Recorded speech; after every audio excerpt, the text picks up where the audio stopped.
Alright, nagbabalik po ang programang special coverage ng Euro TV Philippines sa ating pong Araw ng Kalayaan. Ngayon po ay ika-126 ng pagse-celebrate natin ng Araw ng Kalayaan. Kanina, binanggit po natin kanina, Henry, no, kung saan nagkaroon ng pagtatlong lugar ang napuntahan. No? Itong Malolos, Bulacan, kung saan ang kinatawan o ang naging representative nito ay si Speaker Martin Romualdez. At dito naman po sa May Kawit, Cavite ay tinindigan po ni Senator Bong Revilla kasama ang kanyang mga anak at siyempre ang gobernador ng Cavite. At dito naman po ay pinangunahan ng ating Pangulong Bongbong Marcos kasama ang unang First Lady at siyempre yung kanyang anak na si Congressman Marcos at iba't ibang mga gabinete. Henry, nandito ngayon. Siyempre ngayong araw kanina, marami tayo dire-diretso lang tayo kanina. May naging guest tayo about doon sa kay RG Hebeliana at yung kanina about doon naman sa usapin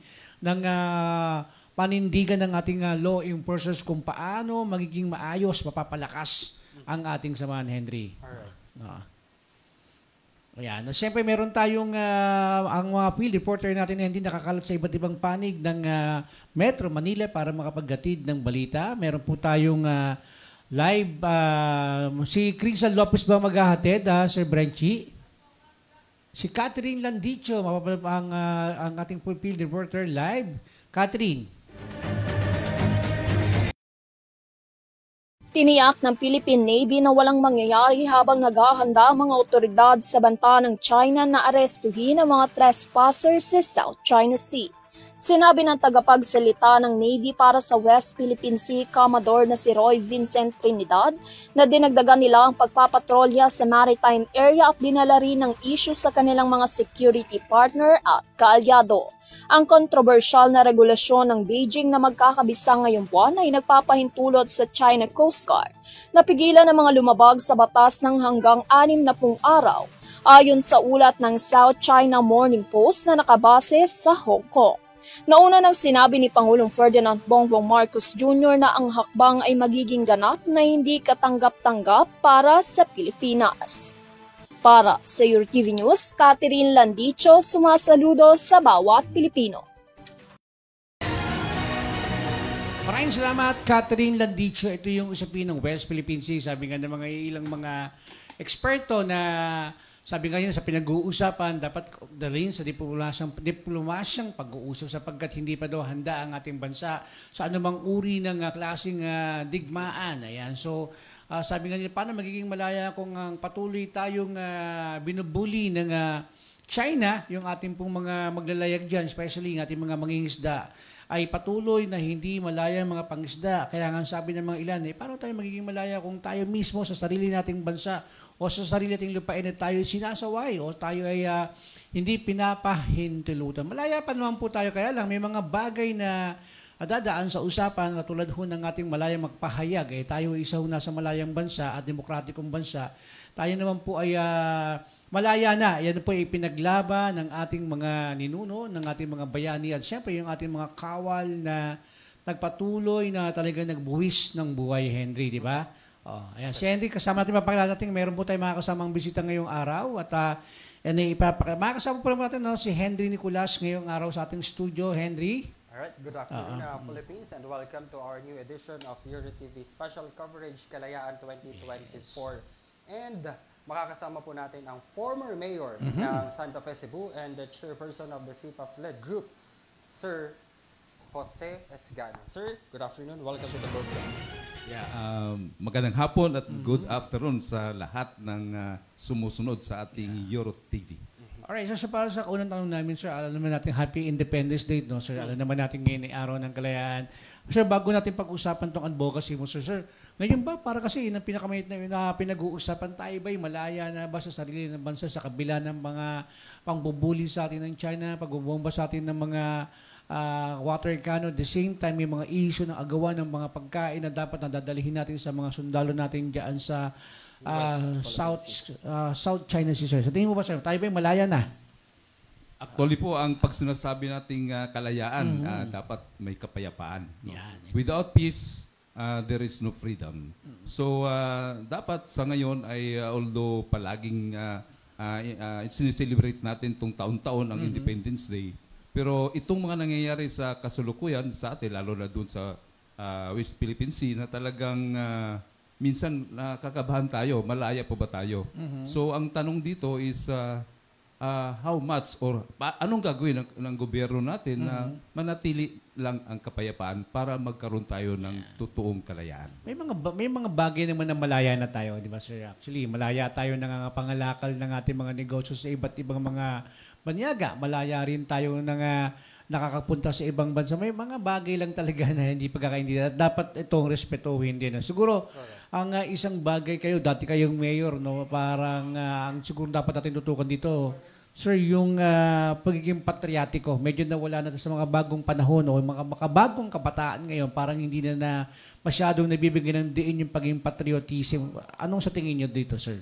Kuya? Yeah, actually, meron din tayong tinatawag na love and care, no? Yeah. Kasi dapat bawat isa sa atin, no, wag nating kalimutan na talaga tayo maging loyalist sa ating bayan, no, sa ating mahal na Pilipinas. So, yun ang L, no. Dapat magiging obedient tayo, no, sa lahat ng mga protocol, sa lahat ng mga batas na dapat sundin natin. Yes. At dapat ready din tayo when it comes to crisis na magkaroon tayo ng spirit of volunteerism.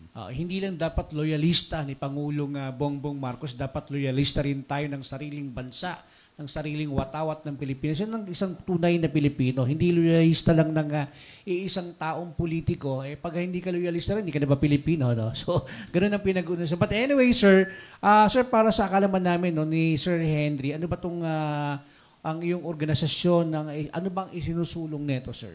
Yeah, salamat po, Kuya. Ang tayo is chairman po tayo ng CPAS Lead Group, no. Isang NGO registered with the SEC. Ang acronym po to, ang meaning po talaga ng CPAS Lead Group is Citizens Participatory Audit System for Leadership of Exemplary Accounting Discipline to Government Resources with Official Utilization Protocols Incorporated. Kaya CPAS Lead Group.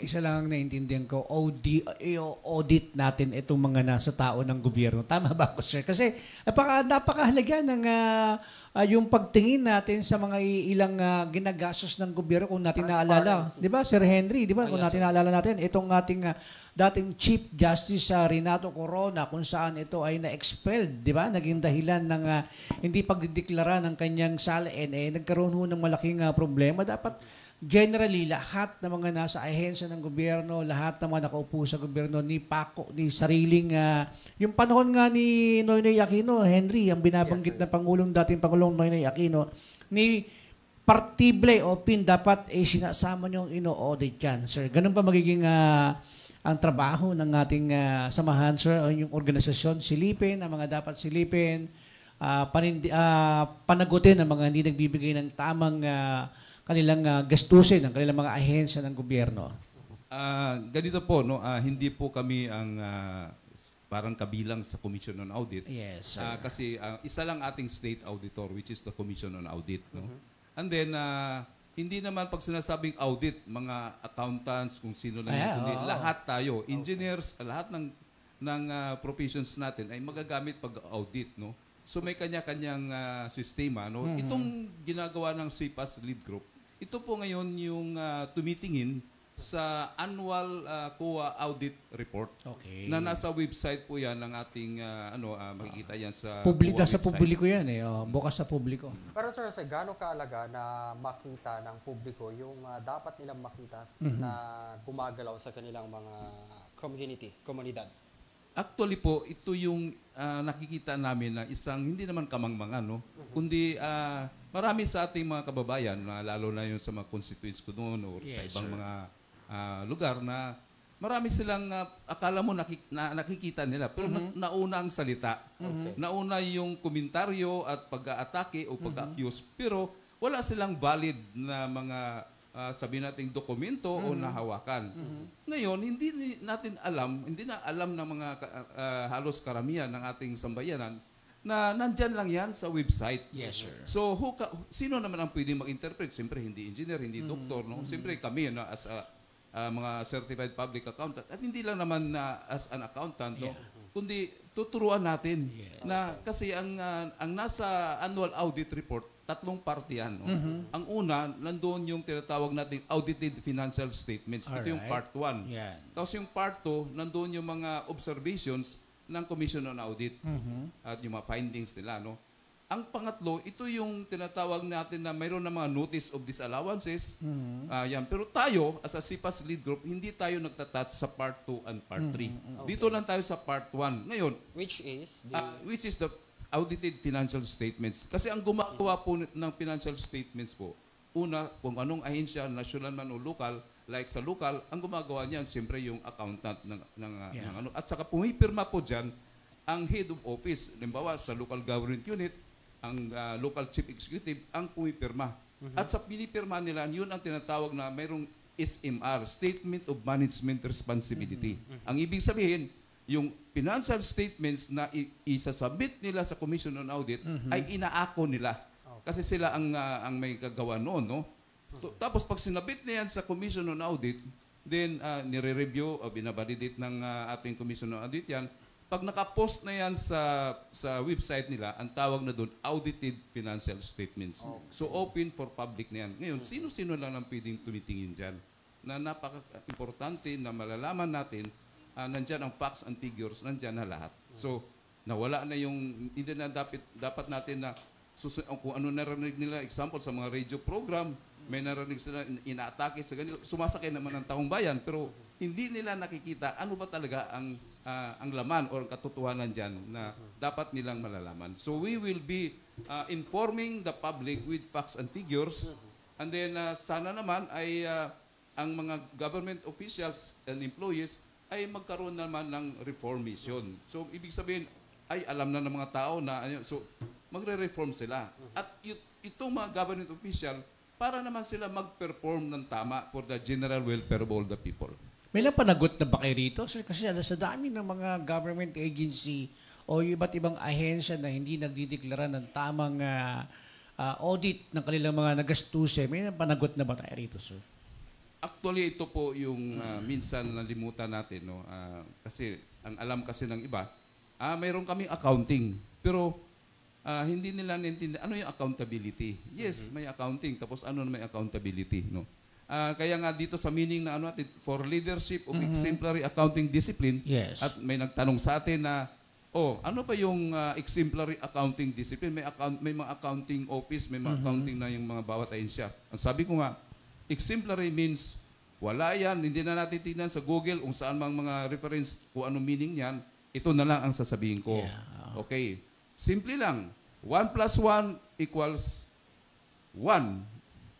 Tama o mali? 1 plus 1 equals 3. Tama o mali? 1 plus 1 equals 2. Tama o mali? Doon tayo sa tama. Ang ibig po sabihin niyan, no? Kapag walang disiplina sa accounting, no? Pag sinabi ng 1 plus 1 equals 1, ang ibig sabihin, meron tayong mga resources, may mga collection, etc. na ina-understate. So, sinong nalulugi? Ang taong bayan, ang ating gobyerno. Pagdating naman sa 1 plus 1 equals 3, ay ino-overstate natin ang mga expenditures. So, imbes na 1 million project lang, ginagawang 2 million project. So, paano to, sir? Kayo ang nag-iimbestiga o may mga taong lumalapit na may hingi ng tulong sa inyo? Pagdating kasi, usually kasi yan, nagiging problema dyan ni Henry, yung transition. Minsan, halimbawa, ikaw ang dating mayor, ako yung nanalong mayor. Siyempre, kailangan natin ng transition ng mga budget niyan, yung mga gastos, yung mga gamit na nawala. No? So, ano yan? May mga nagrereklamo sa inyo, lumalapit sa inyo na humihingi ng tulong para tama, accountant natin yung mga, o yung dating nakaupo dyan. Usually, ganon. Yes po, totoo, mayroon yang mga ganong mga cases. No? May mga ganyang kaso May mga, lalo na yung mga hindi lang sa municipality, o kundi mismo sa mga barangays meron din. No? Ibig sabihin, dapat magkaroon ng disiplina na, halimbawa, outgoing, ibig sabihin tapos na term niya or natalo siya. So ang mangyayari, kailangan, obligado siya na magbigay ng accounting report. No? Ibig sabihin yung mga audited report na nandyan, o hindi man, ito turnover niya. May yun during sa transition. Para naman yung papalit, magkaroon tayong tatawag na continuity. No? Ibig sabihin, hindi naman manghuhula siya, magkano lang ang perang natitira, anong mga proyekto ang hindi pa natapos, anong mga proyekto na pupunduhan na, So kailangan ang pumalit sa kanya ay magkaroon siya ng giya. So kung ang mangyayari, sabihin natin puro politika, wag tayo magbigay ng records, doon tayo papasok. Kailangan may accounting discipline. Kasi ang huli nating na pinakamalaking na-encounter natin ganyan, Henry, itong binabanggit natin kanina, si former Chief Justice CJ Corona, kung saan meron lang sa hindi na deklara na maliit na kanyang asset of liabilities, siya ay nakasuhan, at talagang yun yung malaking usapin. Kasi ang pinag-uusapan natin dito, minsan, ano ba yung karamihan na nagiging problema natin to? Government agency ba to? O mga dating mayor na sa politika? Kasi usually, pagka minsan ino-audit natin yung mga ganyang tao, lalo na pagka-politika, ang sinasabi lang, politika lang yan, ginagamit lang ako ng politika na yan. Pero which is, hindi nila alam, kahit sinong tao at sa bawat sambayan ng Pilipino ay karapatan pumuna at magtanong kung saan ba napupunta yung ginagastos natin. Lalo na ngayon, may issue ang isang barangay official na binigyan ng ayuda yung isang babae ng 10,000. Kinupitan pa ng barangay captain na ginawang 1,500 na lang ang napunta dun sa babae. Pero kung gating sa audit niyan, 10,000 natanggap ng babae. Yung bang ganun ba, pwede mag-file ng kaso sa inyo o lumapit sa inyo para matulungan natin na sino ba dapat i-audit dito? Yung DSWD o yung barangay? Kami po, kaya niya. Kasi kayo, non-government organization kayo na pumupuna, sumisilip, at tumutulong doon sa mga naabuso. Lalo na yung mga bibiktima ng korupsyon. Okay, kami po kapag may mga issue, ibig sabihin may mga untowards or mga, kaya niya mga nabalita na yan, actually, hindi kami nakikialam direct mismo doon. Ngayon, ang tinitingnan namin, ano ang sistema, bakit nangyayari yan? Yes, oo. So we have to help the national government or local government man na paano mangyari na wag nang mangyari ang ganun. Kasi kaya ang tawag sa amin sa SIPAS Lead Group para kaming mga CCTV camera. Okay. So ibig sabihin, paano natin ma-discourage yung corruption? Paano nga ba? Paano nga ba? Kasi pares tayo ng trabaho. Kami mga media, karapan din naman, sinisilip din namin yung mga maling gumagawa ng ganyan.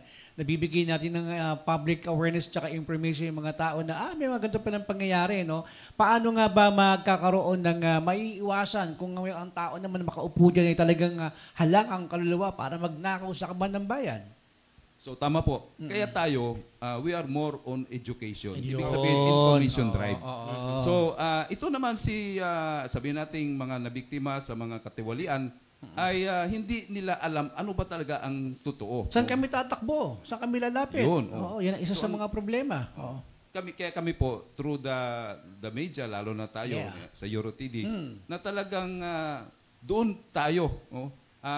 Yun ang vehikulo na paano natin maparating doon na sa ganitong sistema, like for example, nabanggit natin tungkol sa mga ayuda, so ipaalam natin na ito yung mga ayuda natin. So wag magbulag-bulagan. Wag na yung kasi kami ni Henry, marami kaming na-interview ang dapat na matatanggap ng ayuda ng 8,000 ng panahon ng COVID-19.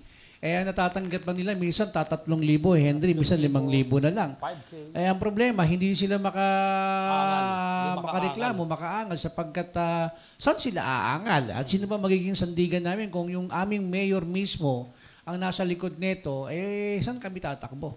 Meron ho ba kayong hotline na pwedeng puntahan o website o page na pwede natin? Kasi sa totoo lang sa yung issue na yan, marami hong usapin na ganyan. Tama. Minsan ang dami lang hindi lang namin alam kung saan tatakbo. Pupunta ka naman sa Presidential Action Center sa Office of the President, hindi naman din a-actionan niya, susulatan lang yan.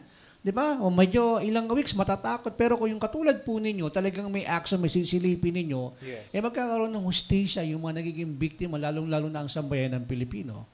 Yes, tama po. Meron po tayong, actually po, we are looking forward na we will give more information, lalo na kung paano sila makarating sa amin. No? Kasi ang target po natin, as much as possible, with the 42,000 barangays nationwide, kahit isa lang ang magiging volunteer natin dito sa SIPAS Lead Group, no? Regardless kung ano, senior citizen siya, o isang retiree, o estudyante siya, o isang professional, ay bawat isang barangay ay mayroon lang tayong isang volunteer. Ayun. Tapos we will be using the tama na, no? Yung transparency and accountability, monitoring anywhere. We will be using the system, lalo na ngayon digitalization na tayo. Yes, so, na paano natin maparating yung from the national going to local government unit. Marami tayong example na pwede nating mabanggit din, no? like for example, ako isang senior citizen, no? Sa mga senior citizens sa mga pang-pensyon, no? That May is- may mga ahensya niyan. Yeah. Pero for example, sir, halimbawa, itong pinakamaliit na pinag-uusapan, trending to, no? Yung isang ayuda na binigyan ng 10,000 na pinatawag ng isang barangay captain, Ayan. kinuha yung 8,500 na punta sa kanya is 1,500. O saan tatakbo to? Kasi kami mga media, tama yun, bibigyan lang namin ng awareness tsaka ilalapit lang namin sa mga government agency to. Ang tanong, yung babae, after namin ma-interview yan, ma-actionan ba? O babalik ba yung pera na nawala sa kanya? Ang tanong, sinong dapat mag-file ng kaso dun sa barangay official? Yeah. Yung bang DSWD kung saan nanggaling yung tulong o siya mismo magpapail ng kaso? Paano? Kasi usually ang mahirap sa ganito mga labanan na korupsyon kasi kuya, yung yung hustisya, no? O yung hustisya na makakamit mo ba yan? Yung ganyang kaso, katwirang maliit na pera lang. Pagdating ng labanan, baka hindi namang makamit yung aking hustisya. Yung, sabi naman ng DSWD, kakasuhan to yung mga barangay official. Ang tanong, yung bang babae, saan kami pupuntang lumapit para matulungan ako? Pwede ba sa opisina ninyo yan? Actually, very remote na yan, kung saan siyang barangay tapos mag-ano sa amin, no? So, pwede. Pwede po, pero kami po, ganito po ang gagawin natin, no? Kasi hindi lang naman nag-iisang nangyayari yan. Common na po yan, no? Okay. Sa mga local government units, no? Talagang may mga nangyayari. Kasi ganito po, example, 10,000 yung Ayuda sabihin niya. natin, ayuda. Oh. Meron din kaming nakakausap noon na isang mga barangay officials, no? Like for example, nung COVID, no? Yung lockdown. Oo, no? saksi kami dyan. May mga pagkukulang din ng ating national government that time. Kasi ganito po, yung 1 month,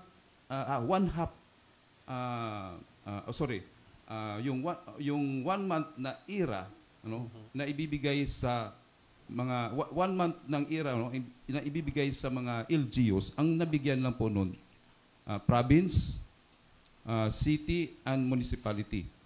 Ang nalimutan po yung barangay. Okay. So, ang nangyayari po, nabalitaan natin na kawawa si barangay, siyempre, nandun na ang politika, na inuuna naman ni Mayor, yung malapit sa kanya. So, pwedeng lamang doon sa isang barangay ang nabigay na ayuda, pero doon sa medyo hindi malapit sa puso niya ay kulang. So, kawawa din yung barangay na paano niya merong reglamento niya na hindi pwedeng bawasan. Yung isang sakong bigas, hindi pwedeng bawasan. Pag sinabing isang sako, makukuha sila. Pero ganito po, may mga situation talaga na mali ang figures, mali ang listahan na binabase nila kasi very obsolete. Let's say 2015 pa. Okay. Tapos ang nangyari ang COVID 2020. So, ibig sabihin, yung 5 years na gap, ang laki na ng increase. Tama. So, kailangan talaga ayusin natin, no, yung sistema na para naman mabawasan natin yung mga ganong mga pangyayari. So, binabanggit ko yan na medyo hindi naman, wala naman nagrereklamo bakit ang mga barangay hindi na nabigyan. Ang ibig ko sabihin, mayroong reglamento dyan na kung ano ang dapat na amount, ibibigay talaga. Yung pang dati kayong mayor ng Santa Fe, Cebu, kasi dati kayong mayor, alam mo yan, no? At naging na-experience mo yan, yung panahon na ikaw ay mayor ng Santa Fe, Cebu. Siyempre, ilan ang barangay na sasakupan mo dyan. Na-encuentro mo yung gano'n na dapat pagka hindi kasama ng politika, ng panahon ng politika kalaban mo, hindi mo binibigyan ng tulong. Actually po, tama po yung maganda yung natanong nyo. Kasi during my time as a municipal mayor, 2013 ako nag-start. July 1st, 2013. Okay. And then, 2013, bagsak kami sa Yolanda.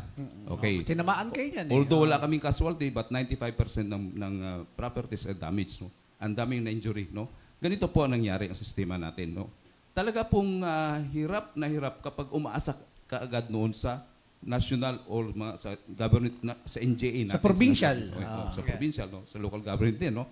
Ngayon, ang nangyayari, talagang hirap na hirap ka. Ngayon, doon ko rin nalaman na ito pa lang sa DRR fund na hindi nagagastos, dapat naka-standby din May yan. mga emergency funds kasi yan So, na hindi standby. nagagamit. Oo. Ang nangyayari, siyempre, nag-uurada tayo, paano natin magawa yun, Matutulungan, paano natin matulungan agad. So, ganito ang ginagawa natin. Always get the figures, kasi ako as a certified public accountant, I'm using management by the numbers. Yeah. So, una ko agad, ilan ba ang dapat beneficiary niyan? Ano ang ayuda ang dumating? Good for how many yan? So, ngayon, mayroong ano ang DSWD. Like for example, sa ISA, Emergency Shelter Assistance, yung may tag 30,000, may tag 10,000. Pero totoong nahahati. Hindi Para mabigyan ng lahat. hindi pwedeng hatiin. Okay, pag sinabing 30,000 noon, Dapat ibigay mo sa isa. yan, para naman sa totally damage. Hindi kasi po naging itong panahon ng COVID, kaya naman po hinahati doon ng mga mayor, nakita sa amin ni Henry, para doon mabigyan ng lahat. Kung yung 8,000 na tatanggap na ayuda, ginagawang 3,000 para maging times 3. Kasalanan ba yon sa audit, commission audit? May mali ba doon? Kasi kumbaga, white crimes yun eh, di ba? Gumawa ka ng krimen pero gusto mo lang tumulong, parang Robin Hood ang dating. Actually po, Bilang ikaw ang eksperto doon kasi yun ang inyong organisasyon, may pananagutan ba ang isang mayor pag times 3 niya, yung tulong na dapat na sa isang tao lamang, ginawa niyan 3 tao para marami mabigyan ng tulong. May liability ba yan o as long na wala nagpa-file ng kaso sa kanya? At may corruption po ba? Oo, may corruption ba sa kanya yan? actually po, bawal talaga yun. Yun tinatawag na wala ka sa protocol. No? Ayan, may Hindi- batas hindi ka kasi sumunod. talaga. Oo. Ayan, talagang marami tayo natutunan to. Henry, sapagkat ngayon pa yung araw ng kalayaan, ang pinag-uusapan natin yun nga, malaya ba tayong magpahayag na labanan ng mga nangungurap sa atin? Siyempre, at yung inyong organisasyon, sirs, meron ba kayong website, Facebook, na saan kayo pwedeng puntahan, o opisina, doon, especially yung mga nangihingi ng tulong ng kanilang hustisya. Ang dami niyan eh. Yung mga, minsan, yung mga naging biktima ng dapat na nakakatanggap sila ng kanilang buwan ng insentibo sa mga local government sapagkat miyembro sila ng PWD o kung ano man na senior citizen, hindi sila nakakatanggap. Sabi niya, binabanggit mo nga, hindi ka kabahagi ng political campaign niya. Saan ho kayo pwedeng puntahan, sir? Actually, I cannot give the details now, but Page. hoping mayroon tayo, no? Magpuprograma ka naman dito Sa abangan, kaya dapat abangan tayo. So pwede, for example, may lumapit sa amin, pwede namin refer sa inyo. Opo. Yan, Magbibigay tayo ng information. Alright, malaking bagay yan na merong nagtatanggol sa mga sambayan ng Pilipino pag sila ay inaapakan ng kanilang mga karapatan, lalo na yung karapatan na ayuda na dapat nakukuha nila, Henry. Di ba? Yes, tama. Okay, Henry, baka meron ka pang gustong uling sabihin bago tayo magpaalam. Okay, sir. Paano ba mas ilalapit natin sa publiko o mas mauunawaan ng publiko yung ginagawang report ng CPAS Lead Group? Paano ba natin mas mailalapit pa sa publiko nang mas mauunawaan nila? Ganito po, through this program, napakahalaga po ganito. No? Kasi hindi naman masama na marami tayong information na through media na nakarating sa kanila. Yes, sir. Pero baka naman ito na ang kailangan natin na isa sa kapamaraanan na paano tayo makapag-disseminate ng information drive.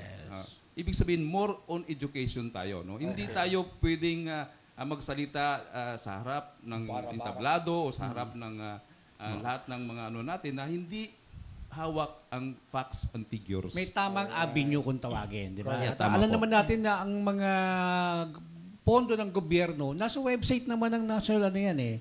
Bukas naman sa publiko yan eh. Pwede nilang bisitahin, di ba? Okay. Alright, sir. Maraming salamat, sir, na naging bahagi ka ng ating special coverage ng pangatlo na natin to, no? Yes, sir. Kasama tayo ngayon po. Busy ko kasi kami ngayon sapagkat ang ating po mga reporter ay nangangalan pa rin po ng patuloy ng selebrasyon ng ating Independence Day. Talaga namang sa Luneta, patuloy pa rin hanggang mamayang gabi. May pre-concert ata dyan. Yes. Andyan ata ang Bini. Tama. Manonood ka ba? Matutuwa mo. Kilala mo ba yung Bini? Ako eh. Kakilala ko doon. Anyway, maraming salamat, sir. That former mayor ng Santa Fe, Cebu. Yan si Sir Jose. Yan si Kuya Jose. Yan talagang kailangan ho natin talaga ng katulad nitong mamang to na titingin doon sa mga tao na nalalamangan ng gobyerno. Napakalaking bagay na may ganitong samahan o organisasyon na magtatanggol sa karapatan. Lalo-lalo na, huwag ka nang lumayo sa barangay lang. Ang dami, di ba? No? Yung lang nanalong barangay captain, yung papalitan niya, pagtingin mo doon, ang daming kulang. Ang hirap niyan eh. Di ba? Kung negative yung budget na papasukit, pero alam niyang negative. Yung lang simpleng isang ilaw lang na walang lamesang sirang lamesa, ang hirap. Paano mo ito turn over yan? Di ba? Paano mo ikokowa yan na magka-turn over kayo, nagtanggap mo yan, kung yun naman hindi na tumama doon sa datos ng kanyang natanggap. Tama, sir. No? Ganun yung mga nagiging issue ng mga barangay level. No? Pag nagpapalitan sila ng termino, no? Tama po yan. Dapat talaga ay may, ang tawag dyan, exemplary accounting discipline. Dapat ba kinakasuhan o hayaan na natin sa audit yan? Actually po, pag sinasabi natin na may mga ebidensya na mga anomaly na maano yung nasa look ano natin sa batas ay talagang dapat kasuhan. Pero from the CIPAS lead group, sir, are you allowed to file a case for that particular na politiko na nakitaan nyo ng mga anomaly doon sa pagpapatakbo ng kanilang LGUs? Actually po, wala kami sa aming, sabihin natin na priority na, Okay. na kami mismo ang magdidemanda. Kasi po ganito yan. No? Ang focus po namin ay talagang i-inform namin ang publiko. No? That's Halimbawa, information drive. marami tayong, kaya gusto namin na mag-communicate sila kung saan man sila, saang lugar, saang region. Ano ang mga problema nyo dyan? Ano ang gusto nyong malaman? Okay. So kami na mismo ang magbibigay ng information doon sa kanila. No? And then, once na nandun na at nakita nila na medyo may ano talaga, may Tagilid, sabi ng hindi minsan. pwedeng hindi pabayaan. So mayroon din naman tayong mga, sabihin natin, mga partners din na mga Okay. NGOs na mga political people's organization na mga non-political organization na talagang pwede sila na mag-ano. So, Okay. yun po ang ano natin. Clear, sir. Okay. Alright, maraming salamat sa iyo, sir. At I hope na magkasama pa tayong matagal dito. Kasi kaya natin napag-uusapan nandito sa studio natin ng isang, ito matagal ko ng kaibigan to. Talagang kagawad pa lang to. Talagang napakasipag at kasama ko to itong panahon ay ang barangay captain ng Katipunan, si Kapitan Elmer Baral. Kap, gandang umaga sa iyo. Yan, barangay captain yan. First timer, no, Kap? Yan, no. Good afternoon ho. Lapit na naman. Happy Independence Day. Next year, election na, December. Oo nga, malapit. Anyway, maraming salamat po sa inyong mga nakisa sa programang special coverage ng Euro TV sa apong ngayong araw ng kalayaan. Ako po si Danny Mangahas. At ako naman po si Henry Nicolas. Thank you for watching the Euro TV special coverage of Kalayaan 2024. Good afternoon po. Paalam.